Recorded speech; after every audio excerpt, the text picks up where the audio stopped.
Fellow Nigerians, I salute you. Welcome to year 2024. I'm Jacob Tewa Jijingi.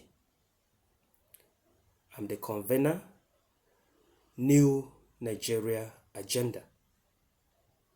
As the name implies, I hope to rally Nigerians of common will, purpose, and insight to pursue the new Nigeria of their dreams. We currently have a group created on Facebook, another group on LinkedIn, and also an account on Instagram. Do well to follow us for more regular updates. Now, for those of you who have already been following, I posted a very important topic, very crucial for the new Nigeria agenda. But before we go there, permit me to take us back a little.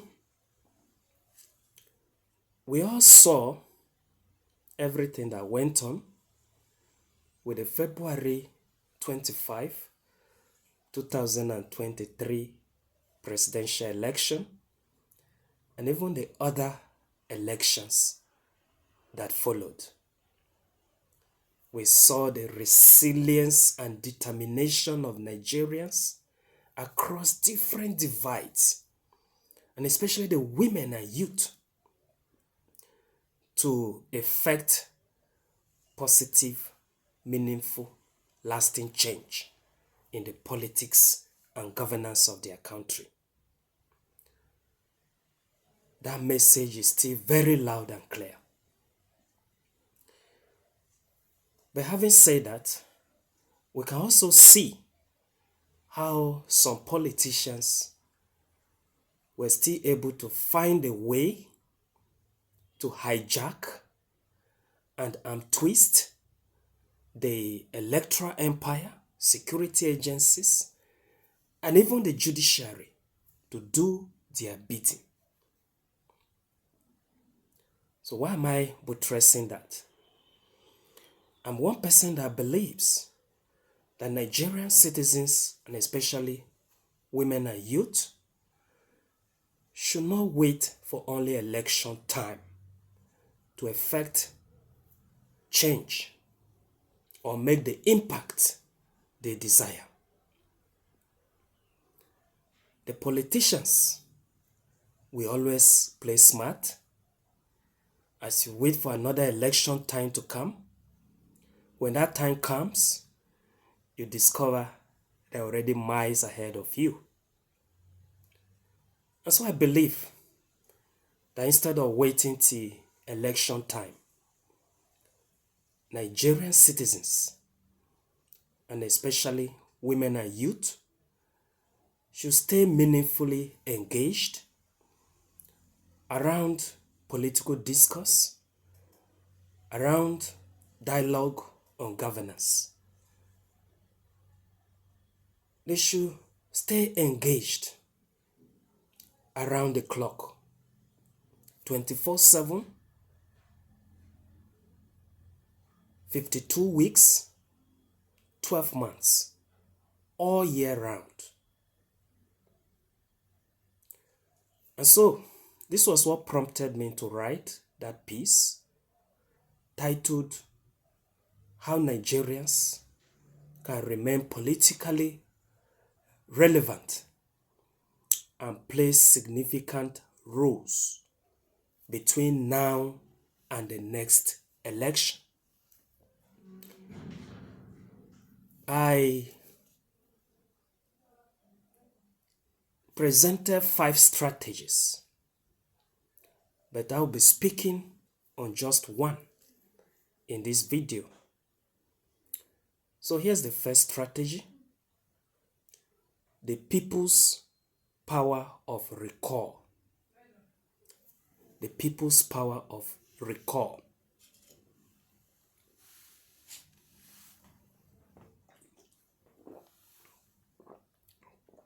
This is talking about a constitutional device that enables Nigerians, even after election, to continue to exercise power and authority over their elected representatives or lawmakers at both federal and state levels.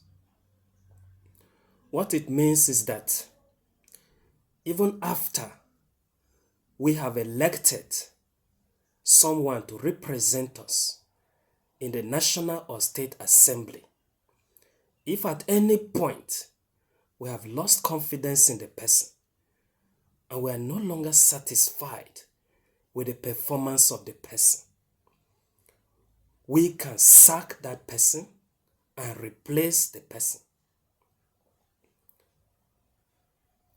Now, unfortunately, this power has hardly been tested. And where it was, the end wasn't always successful. The outcome wasn't always good or desirable. But that is not to say that it is no longer important. It is very important. And I will use just two examples to buttress this. One is in Rivers State, the other is in Plateau State. We can all see what happened in Rivers State. 27 elected lawmakers, defected from the People's Democratic Party, PDP, to the All Progressives Congress, APC. And by the intent of the Constitution, they're supposed to lose their seats automatically. Now, this is something Nigerians know. The judges also know. Nobody is waiting for any judge to tell us what we think or what applies there. Everybody already knows that provision. Even the judges do. Nobody can play on the intelligence of Nigerians now because they're an enlightened generation. Even when it comes to law, if the judges don't remember, the people will remind them. But we'll see how it all played out in Rivers State. The political actors bypassed the law, bypassed the wishes of the people also, and settled in their own way. This is where the power of recall comes in. The people can wake up and decide that they are not party to that political solution that was proffered. They can decide to recall those 27 elected lawmakers on their own. Now go to Plateau State, where a good number of state lawmakers were sacked from the tribunals up to the appeal court. The Supreme Court, while restoring the mandate of the governor who was sacked under a similar circumstance, lamented that what happened to those state lawmakers was not right. It was not legal. It was not the right thing to do. But some people are now beginning to think that, the Constitution say this, that is where their cases end, so it should be like that. No, the Supreme Court is the highest authority. By that pronouncement, those state lawmakers should be restored.